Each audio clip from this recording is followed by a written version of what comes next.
Good morning and welcome to hundreds of journalists, healthcare opinion leaders and decision makers of the industry around the world. My name is Frank Stout. I'm the global head of communications within the Stada Group. Our mission, your health, is the claim of our company. Caring for people's health as a trusted partner, our purpose. That's why we are publishing the Stada Health Report every year. We asked more than 20,000 people in 12 European countries, from UK to Russia, from Germany to Italy, from France to Finland, from Spain to Austria, about the future of health. We did the survey about e-health, vaccines, death, sex, and many more questions, which will influence the future of health and our health, of course. 1 year ago, we presented the results of the Stada Health Report 19 during a big press conference in Berlin. Due to Corona, this is unfortunately not possible today. So we decided to do a virtual presentation. I encourage you to use the chat box function below to seek clarification and, of course, pose questions that we will address at the end of our discussion around in 1 hour. We are streaming today not only for journalists, but as well for everybody who is interested in the future of health. That's why we are happy to broadcast this press conference live on LinkedIn. And Stada is the first pharmaceutical company who uses LinkedIn as live broadcasting channel. But this is not the only premiere today. Stada is celebrating its 125th birthday, and so we decided to invest even more in the digitalization of our company. And so we are proud to welcome you here from our brand new Stada TV studio in Bad Vilbel in Germany. Safety always comes first within our group. Stada as a provider of high-quality medicines, and safety, of course, is not only important to us in Corona times. But as we are having COVID-19, we keep, of course, also here the required social distancing on the stage as well. Joining us today in the studio, and I'm happy to introduce the participants from the right to the left side, Mr. Tim Irfan from Market Research Institute Kantar Health, our global CEO, Mr. Peter Goldschmidt, and beside me, the distinguished health expert, Dr. Shari Langemak, who provides us with insights and context. Now, I think it's time to hand over to our CEO, Peter Goldschmidt. Peter, the head of the Stada Group, let us know your thoughts about the future of health, about the Stada Health Report. Frank, thank you so much, and hello, everybody. I can tell you I was really excited and looking really forward to this event.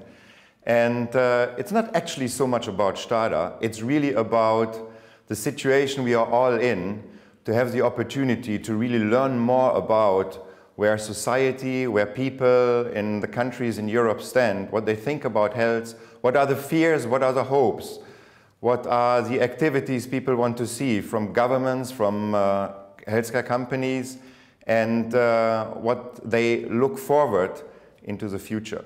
So for me, it's much more than just talking about Stada. For me, it's really about understanding all together what we can do that we look into better lives into the future, and it can help people who have a disease, need to prevent a disease, but also to take some fears away of what will happen from a healthcare system or from the COVID situation. So before we go into the report, and Mr. Ifram will present the results, I just want to give you a very quick glance about Stada. So as you know, Stada is a global healthcare company with a strong focus into consumer healthcare and also into generics. We are fast growing, and we have a workforce of 12,400 employees. And I also want to use the opportunity to thank all of them, because I think they did extraordinary things during the last couple of months and supported not only the company, but I think a lot of patients and consumers to keep supply going during the lockdown and during difficult situations. In if you look at Stada, Stada is not the same name in all countries. Stada is an organization and a group of a lot of local company heroes with a long-term heritage. Different names in different countries with different, how shall I say, different setups, different ownership. But one thing is very clear, it is a group organization with a lot of local companies, with a lot of entrepreneurs, are looking forward also to the results of the study to really also tailor-make our activities in the individual countries so that we can support best society. If we move on, you might know a couple of our brands. I don't want to go into detail, but we have a lot of consumer brands and a lot of different brands across the world, from Vietnam to Spain, from the UK to Germany. And I think you know the brands we are selling in the individual countries as well. So no need to go into further detail. But as I said, we are not only a strong provider of quality, high generics and affordable, but also of a lot of consumer healthcare products which are there for prevention and for self-treatment, buying the products in the pharmacy. What is really important for me, and I think the COVID situation has really showed it more than ever, that I think a company should be led by its purpose. It gives a meaning not only for the people who are employed in the company, but I think it gives also a meaning and gives also a purpose why we exist and what is our purpose within societies and countries. So our purpose is to care for people's health as a trusted partner. And for us, this was mainly, as I just said before, to supply medicines and keep our production running to fulfill the needs also during the corona crisis and do it in a way that we keep the prices on a level which is affordable and bring the products to the people who really need it, having a supply network all over the globe. Values are very important for me because values in the end are bringing the culture of an organization to life. And this is not key for only in how we interact within our organization, but it's also key how we act with all our stakeholders, be it the patients, be it the consumer, be it wholesale, be it pharmacies, be it hospitals, be it the individual doctor. I think that's something which is so important for us, how we want to see and how we want to behave. And I think it's absolutely key that integrity is here, so we treat each other all with respect, but at the same time, we do it in a way that we also bring the company forward, that we bring societies forward to create sustainability for all of us. Now, let's move into the health report. So the health report has a long tradition. This is the first time we do it in 12 countries, and we have done it never before with so many participants and respondents. So the results are actually really representative and gives really a great picture on what people think about healthcare in the individual countries. Of course, it's a moment in time view. Of course, these views will change, but that's why I think it's so important we do it continuously every year, so we don't not only understand what is the situation at the moment, but we also understand what are the trends, what is changing, and how can we help to take fears away and support hopes of better care in the future. As Frank has already mentioned, we have covered a lot of topics, and we will see this in more detail later on. But of course, vaccination is a key question at the moment, especially in the corona situation. What about e-health? Can I go virtually to a doctor? Does that really help? For what kind of diseases does it work, and how do people look at it? What is the view on death? What does it really mean? What do people fear? What is on their mind, and how do we look at it? Is a very important question, of course, which is on all our heads and minds. Gene therapy, what is the future? Where are the risks? What are the fears? But also, where is the hope that this will bring better cure? Sexual behavior, what does it really mean? What kind of disease is related to this? It's also something, it's a topic we have covered. And of course, what is the future of medicine? How will it develop? That's something which, of course, was also on our agenda. And a Corona special in addition, obviously. So, in the end, you may ask, why is Stada actually doing it, and why is this important for us? As I said before, driven by our purpose, we really want to be more than just a company providing medicines. We really want to understand where people are, what is important, so also to act and help really to drive the future of medicines together with governments and all stakeholders. So in the end, what we want to identify trends, and then we want to initiate debates with everybody, with all stakeholders, be it patient groups, be it doctors' associations, be it health ministries in given countries, or be it also our trade partner like pharmacists, wholesalers, and also, of course, our key target group and cooperation group, doctors and pharmacists. And then it should not stay with this, right? Because you can debate a lot, but in the end you have to move to action. And I think if I look at the results, I'm looking forward to see it now soon, you can also see there are a lot of calls for action. So we have to make also certain things happen in order to create really the benefit for patients and for societies we are looking for. And with this, again, stay curious, a lot of interesting insights now to come, and with this I hand over to Mr. Ifran, so welcome and looking forward to it. Thank you so much. Thank you, Peter. Looking forward to presenting the results. Thanks. Let me just steal this of you. Of course. Right, good morning, and also a very warm welcome from my side and on behalf of Kanta to the Stada Health Report. We are very excited to be part of this journey, which has been, as we have seen, a journey over the years, and especially looking at how it evolved over the years. Frank, you mentioned already the different topics that we cover here. We won't have time to go through all of these in this press conference, so I urge everyone to download the report and have a look for yourself. But what is very nice to see is also how it evolved from last year to this year. Peter, you mentioned that already. Last year we had 9 countries in with around 18,000 participants. This year it's 12 countries with more than 24,000 participants. So it really is an evolving health report.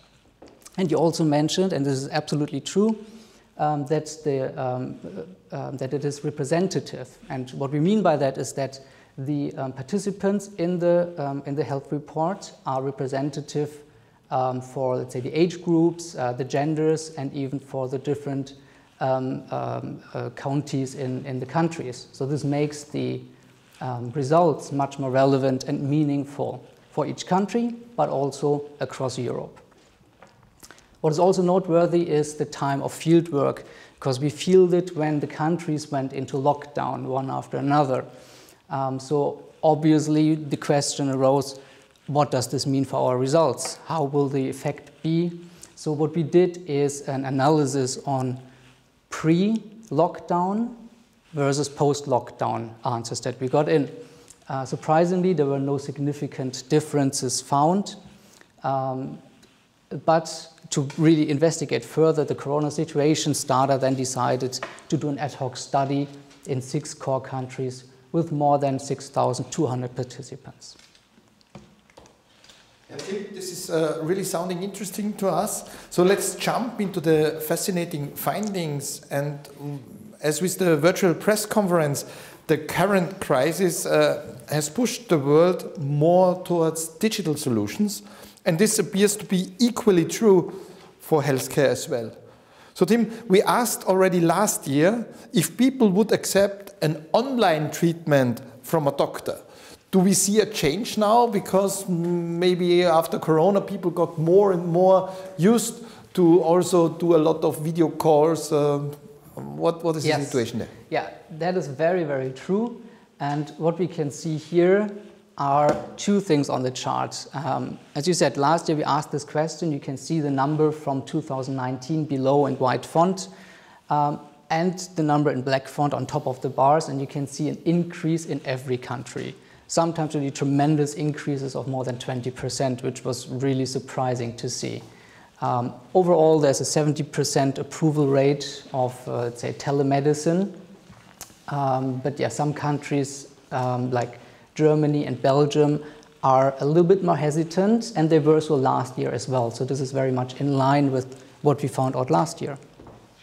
I think this is a good moment, Dr. Langemark, to bring you into discussion from an expert point of view. To what extent do you see the future of healthcare being delivered remotely through apps, through on-body monitors, even via drones or other technologies? Well, we can certainly say that we live in very interesting times, very challenging times, of course. So we see a broader acceptance of any digital solutions already, but due to Corona, this crisis basically acts like a catalyst for anything digital, anything remote care, especially telehealth. So what we saw during the past months is like a high increase in all user rates of several different telemedicine companies. So right now we need to watch out for how this sign-ups will evolve after the crisis. So my guess actually is that many people who would have never tried out telehealth will continue to use this technology because they saw it's actually a good add-on to your current practice, to receive care from your home and to receive care immediately, which is also a challenge in these times. The other thing is anything digital health is quite evolving right now because we need more data to overcome this crisis, especially to find treatment for Corona. It could be a vaccine, could also be other medications. And for that, we need more data. And we need more data quickly, which is quite a unique situation right now, because before we just had time for several years, right? But if you say you need more data, I think people are already worried a little bit because you know, there are serious discussions ongoing to protect these data. So what's your point here? Yeah, exactly. I think we have several good means to protect data already. I mean, especially we sending here from Germany. We are like at the forefront of data security and privacy in Europe, and probably the most concerned country when it comes to privacy and data security. However, as we've seen with the current Corona app, for example, there are of course open questions that need to be answered within the next weeks or months.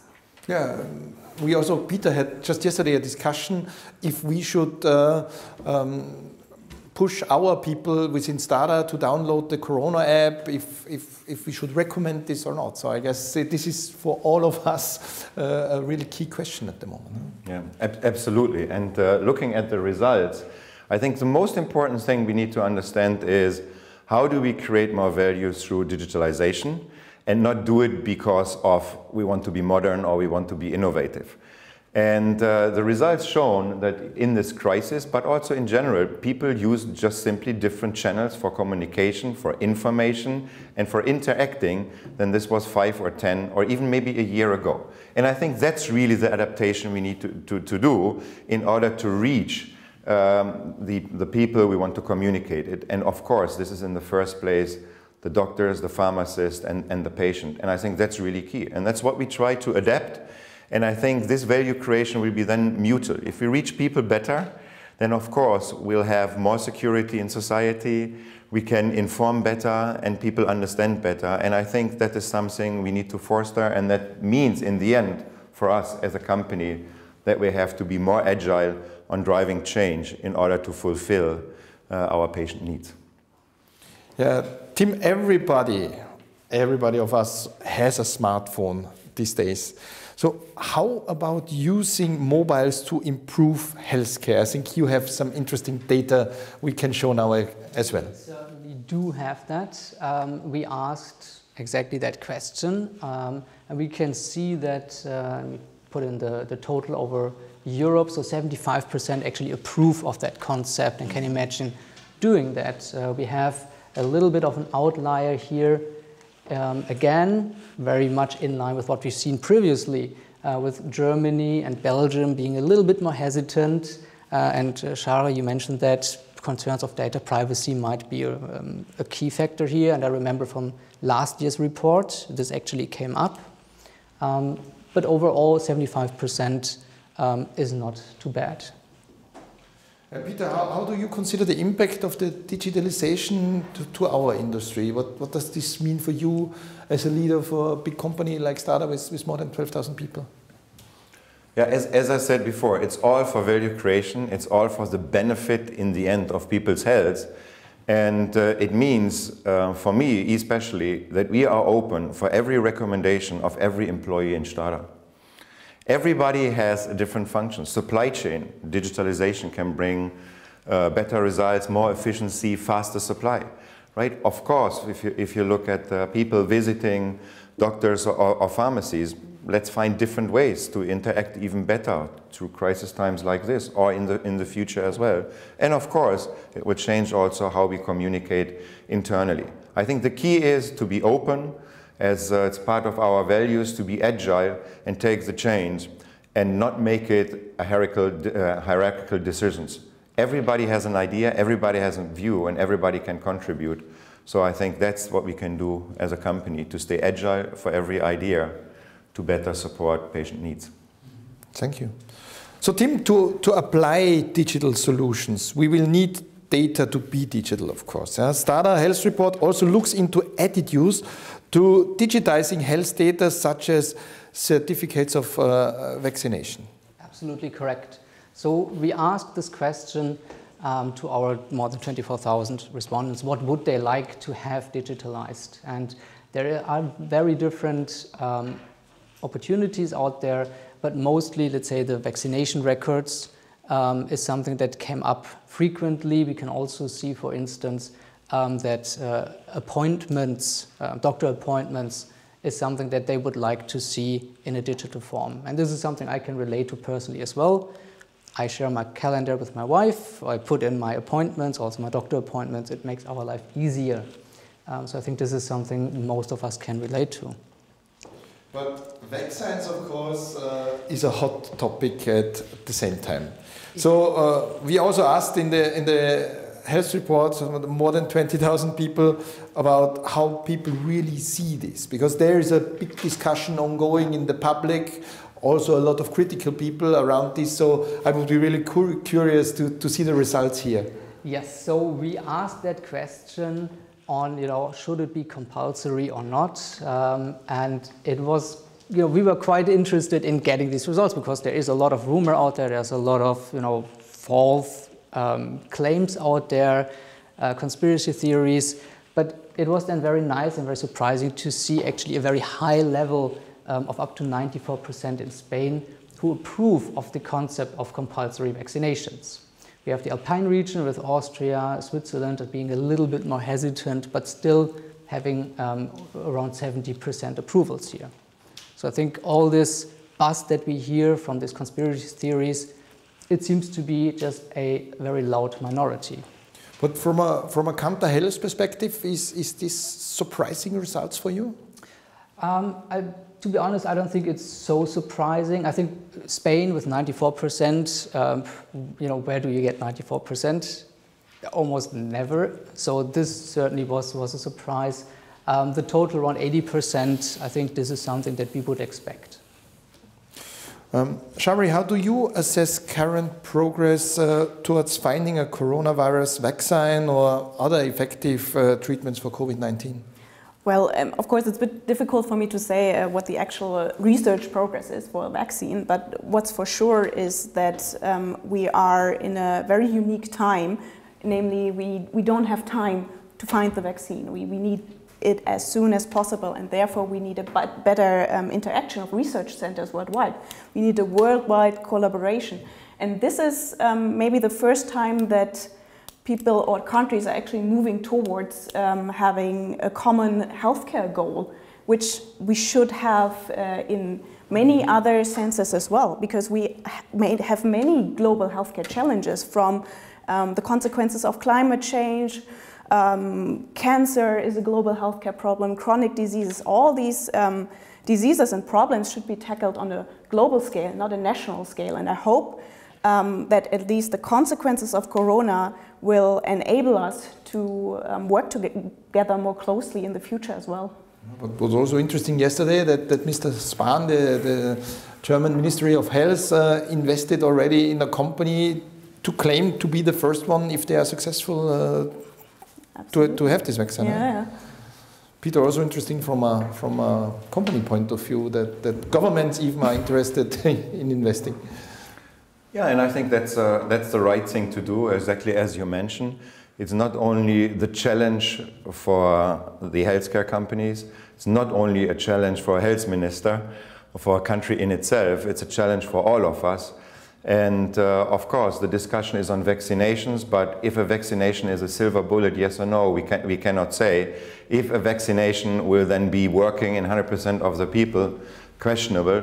So for me, it's really important to understand also the root cause. What does it mean? What would be other options? If there is a different virus, what can we do? And there are a lot of elements in the end we have to look at. So I like the race for a vaccination and that people are engaged and that there's investment, because in the end it shows there's nothing more important than health, which is of course a great thing to see and that everybody's working for it.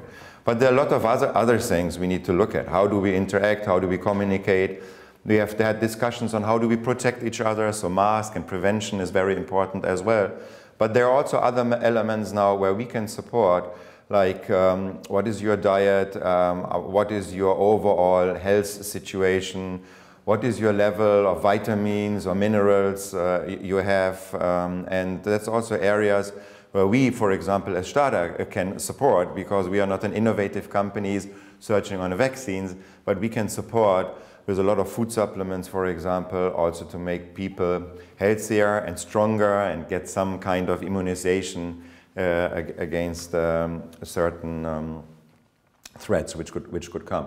So yes, a very interesting topic, but overall I think it brings people and societies closer together to get to a solution. Coming back to Tim and the results of our health report, I mean, talking about a vaccine against corona is all over and everywhere, but there are of course a lot of other topics, and people have to know when the vaccine is available. So we looked into the awareness around vaccinating against different diseases. What is the picture there you can show us? Yes, absolutely. And this is something that we have done previously in the years before as well in the Stada health report. Not just looking at the intentions of people or looking at their beliefs and attitudes, but also trying to understand the knowledge level that is in the general population across Europe. So this is one of these knowledge questions, and we wanted to know against what diseases can be vaccinated against. And you can see on the left side we have 6 options, 6 diseases. 4 of them you can be vaccinated against. And to get this answer right, it's a bit tricky. You have to, of course, our respondents needed to tick all 4 of them and none of the wrong ones. And you can see on the top bar, only 22% across Europe could actually give us a correct answer, which is, it's not a high number. We can see countries like Germany, Italy, I think Finland as well, they have around 30% of their population giving us a correct answer. But even in these countries, there's some misconception with around 1/5 of the population thinking that you can vaccinate against the norovirus, right? And then especially if you look at HPV vaccinations, only half of the population actually know that. So there clearly is a knowledge gap existing in Europe. So do you have more data on this knowledge gap? So I think this is also something that we have seen previously. There is, I mean, if you look at the measles, for instance, right? This has been now in the media coverage quite a lot. So it's not surprising to see very high numbers of around 83%, which is, I would say, quite a good number. But then you can see that the awareness for, let's say, HPV, there's nothing out there, there's no media coverage, or apparently not enough to reach everyone across Europe. Hence, we see lower numbers. So I guess if there is a vaccination against corona, everybody will know, because media are all over about this. Yeah. So there we don't have a communication issue. So Peter, when you listen to these facts and figures, what does this mean for the products the pharma industry is providing in the current crisis situation? Yeah, Frank, thanks for the question. And I think it's very important, and we discussed it with vaccines and immunostimulants from a food supplements perspective. But what we have seen, and what was really in the end for me really, really shocking, is that we saw a decline of prescription and of consumption of products which are really needed for chronic therapy. So what was really for me a scaring fact and a sad fact in the end, that we also saw that cancer patients didn't take their medicine, transplantation patients don't take their medicine. And that's of course a very scary thing. So for us, it is not only about then what is the solution for the corona situation and for COVID, but for us, it is really also about supplying the medicines and making sure, together with doctors, hospitals, and also patients' associations, that really people go to the doctor, get their diagnosis, and also chronic patients take their medicines. Yes. Because that will create actually an additional burden otherwise on people's health. And I think that's something we can have to take very serious as Stada, to also make sure that we really engage patients to get their therapies, maintain their therapies, and stay treated, right? Yeah, absolutely. I mean, especially adherence is a big topic, and we know from studies that adherence leads to a better patient outcomes, right? But this needs to be understood by the patients. Exactly, and that's why we had, for example, some super innovative ideas from some of our sales reps.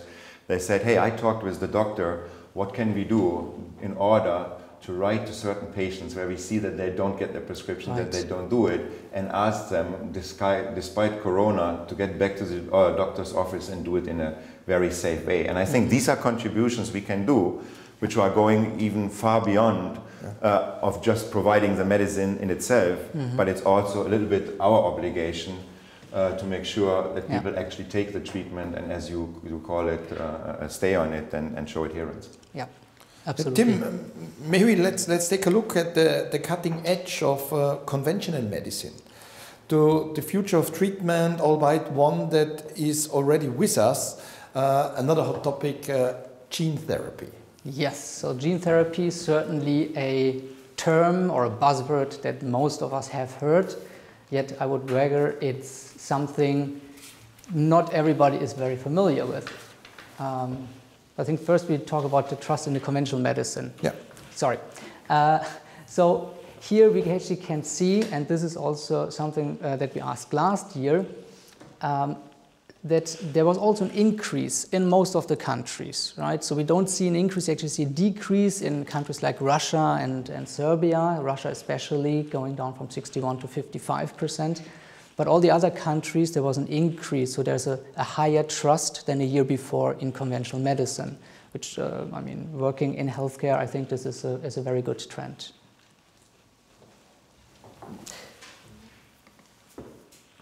When we then go to the gene therapy, as I said before, I mean, it's kind of a buzzword that we all have heard already.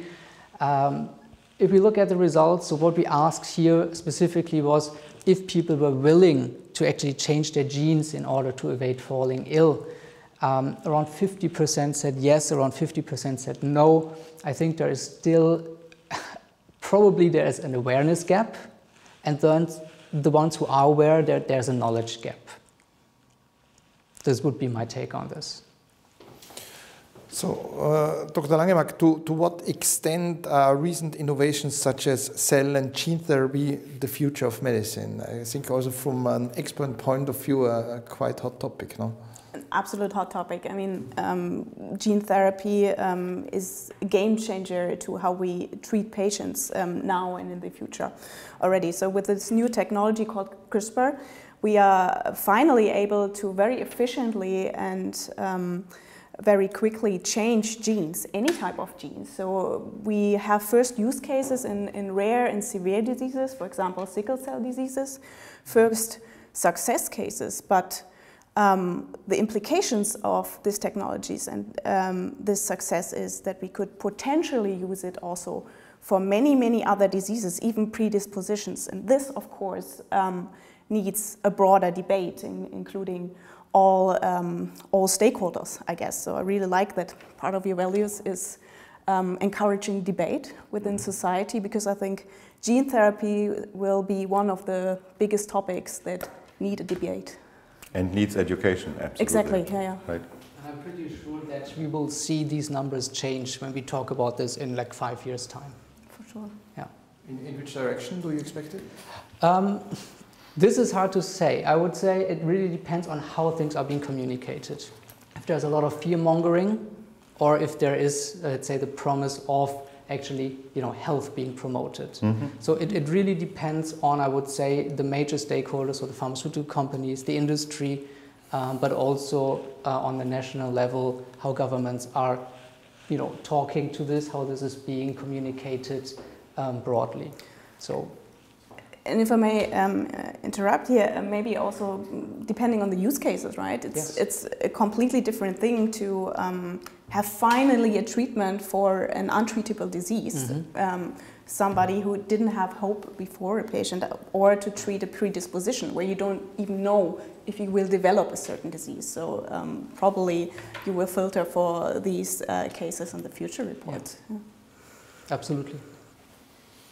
So coming now a little bit to the results of the report, where we were looking explicit what changed after the lockdown. As you mentioned, we decided to go on another round that we really can compare the results before and after lockdown. So what is your conclusion there? Can you show us some interesting results? Yes, so we wanted to ask first of all, what is the outlook of our respondents for the next half of 2020? Because we asked these questions around end of April, beginning of May. So the first half year was already over. We wanted to know what you expect from the next half year to come. You can see from the results, it is, I would say, a balance between optimism and pessimism. There's certainly some optimism. There's actually some very nice thoughts there. I really like the numbers around 23% in total in Germany and UK. It's a little bit higher around believing that there's actually also something positive spawning from Corona, because we're all now watching out for each other much more, which I think is a very nice thought for society at all. But we can also see in all countries, everybody believes that there will be a financial crisis, and of course this will then impact all of us. We also see with around 29%, so almost a third of the respondents, believing that there will be more pandemics to come in the future, and that they will bring, of course, restrictions with them as we have them right now. I mean, in the end, for me, Frank, also, it was a good reflection actually on the discussions we have from a political standpoint about financial implications versus health implications, right? And that these are, I mean, both dominating fears. And the question is, of course, for us, how can we help and support to overcome these fears? Not by just promising hope, but by really getting a better understanding how to lead through this kind of crisis and how to stay together. And that's really something which we also try to do in order discussing these results and contributing and getting more facts also for a public debate. Yeah, and Tim, I think, can show us also some really healthcare figures based on this. Absolutely. So we went into this, we asked the participants to let us know what they think about healthcare in their country during the time of Corona. And we can see quite high approval ratings, especially in the hard-hit countries like UK, Italy, and Spain, where we have high numbers of like 75, 74% say that they actually, really approve and are optimistic about the healthcare in their country. We also broke this down and then asked, here we go. There we go. What does really healthcare mean for you, right? So healthcare is a very broad theme. What we did is we asked, how do you, I have now a much greater appreciation of what doctors and medical staff do. And again, we can see, especially in the hard-hit countries, there's a much higher appreciation now of around 50% of the population saying, yes, I really do now care much more about the medical workers. Again, there was a lot of press coverage of that, right? It was in the media a lot. Mm-hmm. So this certainly had an impact here, a positive one. But we also, healthcare, also the pharmaceutical industry is part of healthcare. And here we see only a 15% increase in the appreciation overall I think for a pharmaceutical company, the numbers could have been higher, but no one really would expect 100% here. Peter, let's hand over to you. What do you think? How did the pharma industry react to this current crisis, and especially what is Stada doing to combat COVID-19? Yeah, as I said before, I mean, COVID, of course, needs different solutions, as we have discussed. But for us, the key theme during the crisis and also in discussions with other companies was, for us, what can we do to ensure a consistent supply of medicines for all the other diseases besides COVID and for all the other patients? And it was a challenge for us, like for most pharmaceutical companies, as the demand before the crisis and when people know there will be a lockdown was enormous, right? Doctors prescribed more, patients did forward buying, and we have seen an increase in demand, especially in March and in April, which was way above than any other given months, for example, we had in the history of our company. So what we said, if supplying medicine for us is a key task and is a key contribution we can do, we really try to do everything to protect that we can keep our facilities open, and this meant to protect our workers in production. And I think, and I said it before, it's a big thank you to everybody who has worked there, not just coming to work, but also being careful, staying healthy. And I'm proud, for example, in the case of Stada, that we had within over 6,000 factory workers, 12 known infections only, and that we could keep all our production facilities not only running in the last couple of months all over the planet, but that we also were able in the end to protect the workforce, which of course then is really key. But what also was interesting, we did an internal survey and asked the people how they felt during this corona crisis. And we did one pretty much at the beginning and one we just finished last week. And this was maybe also interesting, we could mention here in a short minute, that the results were impressive. So we saw, Peter, that the people who said, I'm proud to work for Stada, and maybe this is also the awareness you were mentioning before for people in the healthcare industry, was really increasing a lot. Yeah, and I think, you know, whatever the results is, I think the most important thing is that you do during times like this with uncertainty exactly what we did also here, is just to ask, right, to understand and to listen, because then you can react, and then you can react to change. Yeah. Certainly, I think this is something that we all should do. We should, you know, not be afraid to ask if we don't understand something, and we should then be able to, you know, take the facts and not listen to whatever bogus we might hear on YouTube or Facebook or somewhere else. So Tim, I think it's time for a little resume, maybe also from a point of view from Kanter's perspective. So what are some of the more prominent and surprising outcomes of this year's research for you? So you can see on the slide a couple of things that I wanted to highlight. I'll just talk quickly to two of them to not make it too long here. No, we are good timers. We're good time, okay. We were very disciplined so far. That is perfect. I get positive signs here from the colleagues. All right, then I can talk for hours. What I would really like to highlight is, I think what really positively surprised me was the increase in telemedicine that we've seen from 2019 to 2020. So just 1 year, we've seen a huge increase here. This is something that I wasn't expecting, and that positively really surprised me. Another thing that I would like to highlight is, something that's probably where we need as a society to work on, and we've touched on that topic already a couple of times, is the gap, the knowledge gap, right? So what we can see here, and let me just pick out two examples. For instance, we see that around 68% of our participants say that they would consider assisted suicide. But then when we probe a little bit deeper, only 43% actually know what that means, right? So again, there's this knowledge gap on what people think they know and what they actually know. And we see this also when we talk about antibiotic-resistant germs. 66% of our participants are afraid of them, but then only 43% know that antibiotics only work against bacteria. and not a virus of fungus, for instance. So again, it is very nice to see that people have opinions about healthcare. It's very nice to see that people have opinions about their own health. It just needs to be substantiated a little bit more with knowledge. So this is my key takeaway. Dr. Langemark, same question to you.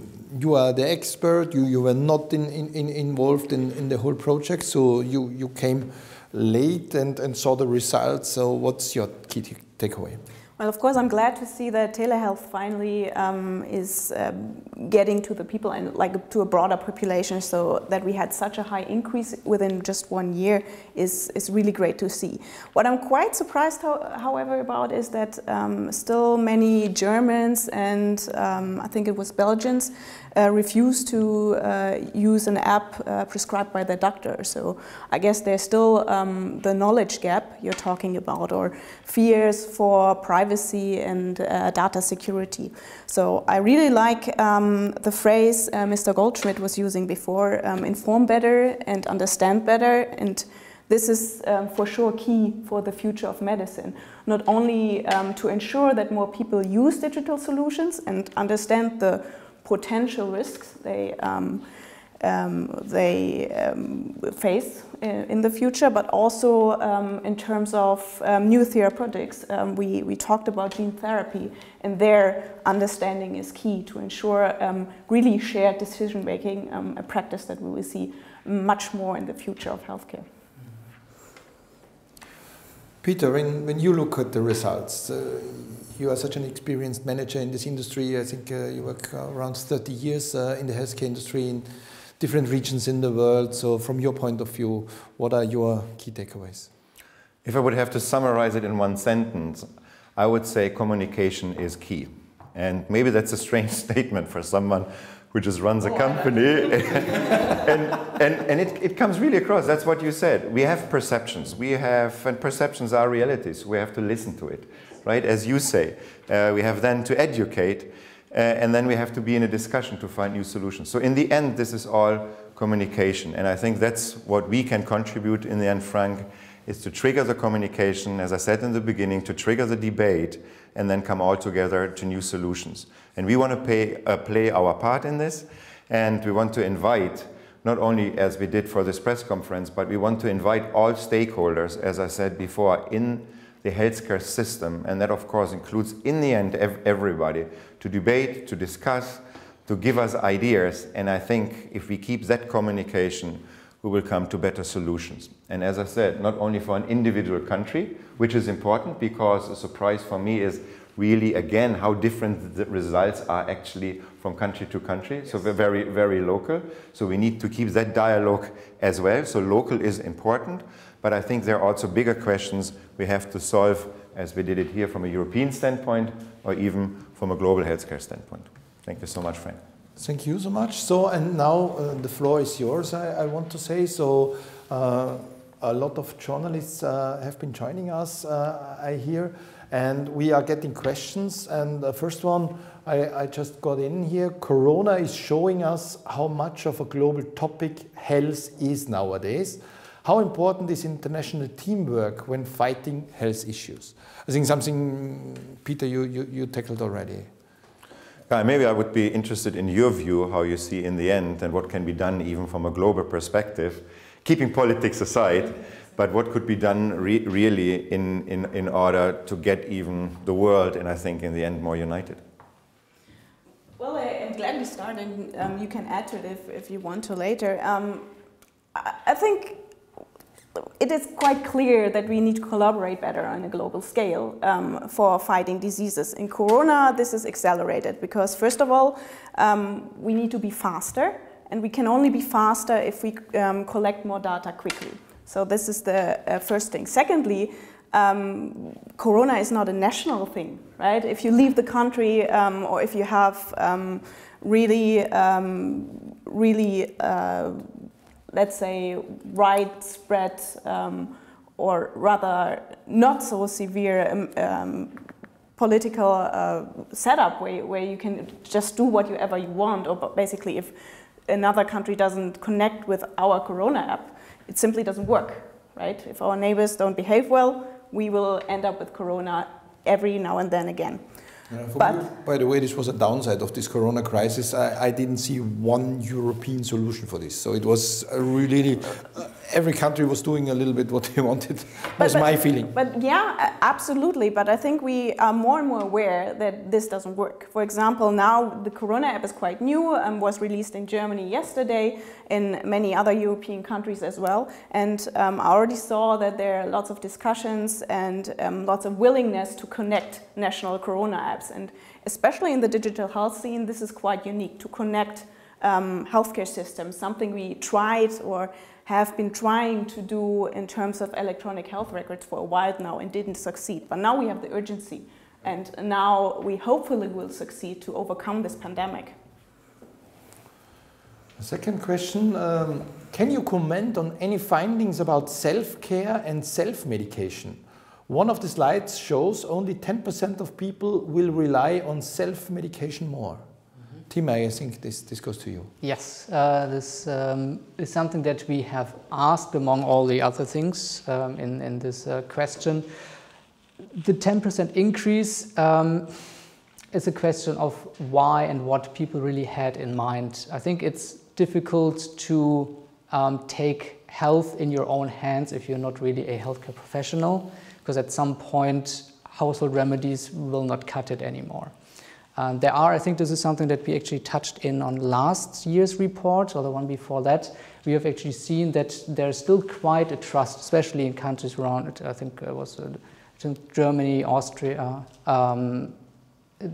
There were countries who actually really trust in these household remedies, in homeopathic therapies. So this is still there.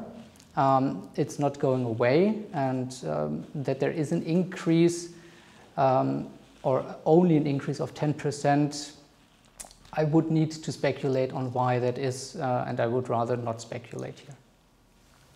Thank you. A question to Dr. Langemark. Do you think trust in telemedicine has grown in this year's survey compared with the last year's due to Corona? Yeah, yes and no, I'd say. I think that part of the increase is due to Corona for sure. Because many more people needed actually another solution and couldn't go to the practice as they used to be. However, we already see more trust in telemedicine in recent years, and there's very importantly some changes in the legislation. For example, here in Germany, we had Fernbehandlungsverbot, which is called, like, basically doctors weren't allowed to do telemedicine for a long time now. And now governments are more and more aware that they need to open or need to be open for new digital solutions. So I don't think it's only because of Corona that we see an increase in telehealth. It's a general trend. Yes, exactly. Via digitalization and other things. But yes. I think in this perspective, Corona helped maybe a little bit. The people were a little bit more open as they got more used to having discussions via computers, etc. Absolutely. I mean, before telemedicine was rather something for the early adopters, so people who are curious minds, willing to test out new technologies, and now we see quite the opposite of the population, namely elderly people, people with chronic diseases trying out telemedicine because they have to, yeah. There's a next question. Does the Stada Health Report 2020 offer any insights into chronic diseases such as cardiovascular diseases, osteoporosis and diabetes? We tackled so many fields we couldn't discuss in this 1 hour, but is this maybe something you will find as well? So we have a lot of different topics covered in this health report. I don't think we have very, very specific disease or indication-specific questions in here. Because the aim was more looking at the future of health in general, spanning topics around like death, e-health, digitalization, sex and dying. So very disease or indication specific questions are not in this report. Then I see here people are more open for medical digitization. Which step would be most important? What should be fully digitized first? That's a tricky one, huh? I guess so. I guess this I think it's for the expert. Yeah. I must say this is quite a tricky question because there's so many things that need to be digitized. Coming from a clinical point of view, having worked as a doctor in the past, I'd say electronic health records are key because the mistakes that could happen by just transferring data from paper to paper, the reports that could get lost, the gap between different healthcare providers. This is really a big problem on a national scale, but also on an international scale. So if we have digital data, we can, of course, in a secure setup, ensure that we collect research data or make use of that data in a better way. I think this is also, to that point, also something that, and to Peter, your point, is something that will need to be seen on a local level because countries will have different levels of importance of what is important for them, right? In the report, we can see, for instance, that a country like Russia, where there are, like, the medical records are all over the place, they have quite an appetite to actually have everything unified, right? For other countries, other attributes, other themes are more important. So. If I can add some point to that, we see, especially in countries that don't have a really good healthcare system, that digital solutions are much more popular, or who didn't have a good healthcare system in the past, because the people in need, mainly patients with chronic diseases, don't have another option. They rather want a good treatment than are concerned about data security and privacy. And I think we have to define or see the fine line between using digital solutions but ensuring privacy and data security as well. Thank you very much. I think we have one final question. And this is, Tim, one interesting for you maybe. Italians are among the most digital oriented in Europe. Does this surprise you? To be honest, not so much. Actually, we also see this in other parts, for instance, like, you know, the use of social media, Instagram, Twitter, etc. So this is also, Italy is very active here. So naturally, I think then it also makes sense that they are more active or more open towards digitalizing health in general. Thank you so much. Looking at the time, I think we promised to discuss and give you information about 1 hour, and I think we are spot on. So thank you, Dr. Langemark, thank you, Tim and Peter, and thanks to all our colleagues. I really want to thank our colleagues within Stada who did an amazing job, from the guys who did the techniques and the building in the house. It was really amazing how quick this was all set up. And thanks for all the support, and I hope it was interesting for you. And yeah, let's talk soon again when we have new results. Thank you. Have a nice day. Bye-bye. Thank you so much. Thank you. Thank you.